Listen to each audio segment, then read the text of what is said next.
कहते हैं कि सपनों का घर बनाओ तो ऐसा बनाओ कि लोग कहे वाकई में सपनों से भी सुंदर है। और अगर प्लानिंग पहले से की जाए तो आगे कोई परेशानी भी नहीं होती।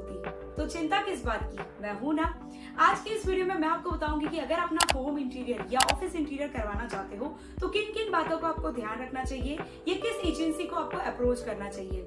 इस चीज को और डिटेल में समझने के लिए मैं आपको मिलाना चाहूंगी प्रियंका गुप्ता जी से, जो कि 15 ईयर से इस फील्ड में है, जो कि आगे हमें गाइड करेंगी। तो प्रियंका जी, हमें कुछ आपका एक्सपीरियंस शेयर कीजिए। हेलो एवरीवन, मैं प्रियंका गुप्ता फ्रॉम प्रियंका इंटीरियर। जैसे कि श्रद्धा ने बताया, मैं 15 सालों से इस फील्ड में एज अ प्रोफेशन काम कर रही हूँ।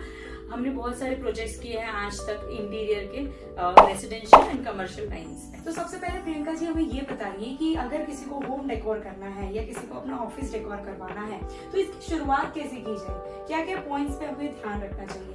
जैसे कि देखिए, काम करने के लिए हमें 2 पॉइंट सबसे ज्यादा इम्पोर्टेंट है। एक तो अपना सिविल वर्क है और दूसरा है इलेक्ट्रिकल वर्क। तो सिविल वर्क में क्या हो जाता है, अगर हमने नया फ्लैट लिया है उसमें तो ज्यादा चेंजेस करने की जरूरत नहीं है। पर अगर हमारा पुराना फ्लैट है, हम उसमें टाइल्स चेंज करना चाहते हैं या हम उसमें कुछ प्लेटफॉर्म चेंज करना चाहते हैं, तो हमें उस वक्त सिविल कॉन्ट्रैक्टर की जरूरत पड़ती है। और दूसरा पॉइंट है हमारा इलेक्ट्रिकल का। इलेक्ट्रिकल के पॉइंट में हमारी वायरिंग आ जाती है। सबसे पहले हमें ये निश्चित करना चाहिए कि हमारे जो वायरिंग आ रही है वो कहाँ पर और कैसे हो रही है और हमें कितने पॉइंट चाहिए। अगर बिल्डर की तरफ से आपको फ्लैट मिल रहा है तो वहां पे कभी कभी हो जाता है, वेरिएशन आ जाता है हाइट्स में। तो हमें स्टैंडर्ड प्रोसीजर, जो स्टैंडर्ड हाइट है इलेक्ट्रिकल की, वो हमें कंसिडर करनी, ताकि अगर आपके घर में बच्चे हैं और अगर स्विच बोर्ड बहुत लो लेवल पे है तो आगे जाके प्रॉब्लम हो जाएगी बच्चों को लेके, वो थोड़ा डेंजरस और रिस्की है। तो इलेक्ट्रिकल में और भी ऐसी कौन सी चीजें हैं जो हमें और ध्यान रखनी चाहिए। देखिए, बेसिकली इलेक्ट्रिकल जो है वायरिंग जो 2 टाइप की होती है, कंसील होती है, ओपन फिटिंग होती है। अगर हमारा बजट कम है तो हम ओपन फिटिंग्स में जा सकते हैं। उसमें क्या हो जाता है, हमारी थोड़ी पाइपिंग विजिबल हो जाती है, बट उसका एक और सोल्यूशन है। अगर हम थोड़ा सा स्लैब को छील दे तो उसमें वो कंसील वायरिंग हो जाती है। और सेम अगर हम लोग घर का कलर है तो एक सेम कलर हम लोग फॉलो करते हैं सीलिंग में, तो वो हाइड हो जाती है। अच्छा, तो वायर हाइड हो जाएगी उसमें। और दूसरा वेरिएंट क्या है। दूसरा वेरिएंट है कंसील फिटिंग का। हमें कंसील वायरिंग करनी पड़ती है और उसके लिए हमें सबसे पहले वही इम्पोर्टेंट है कि हमें सारे पॉइंट्स कहाँ पे करने हैं वो ऑर्गेनाइज करना बहुत इम्पोर्टेंट है।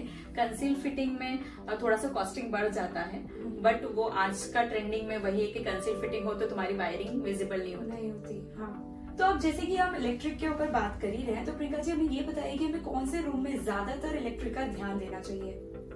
हमें सबसे पहले और सबसे इम्पोर्टेंट जो हमारा रूम है वो है किचन, क्योंकि किचन में बहुत सारे पॉइंट्स होते हैं और किचन में डेली यूज के लिए बहुत सारे पॉइंट इम्पोर्टेंट है जो जगह पे होना बहुत जरूरी है। जैसे कि अगर हमारा हॉब है तो हमें चिमनी जरूरी है। चिमनी के लिए हमें पहले ही स्पेसिफिक पॉइंट ऊपर देना जरूरी है। और सबसे पहले तो चिमनी हम कौन सी साइज की ले रहे हैं वो भी फिक्स करना बहुत जरूरी है। और अगर हमारा हॉब है, बिल्ट इन हॉब है, तो उसके लिए हमें चाहिए एक पॉइंट जो हमारे प्लेटफॉर्म के नीचे आता है।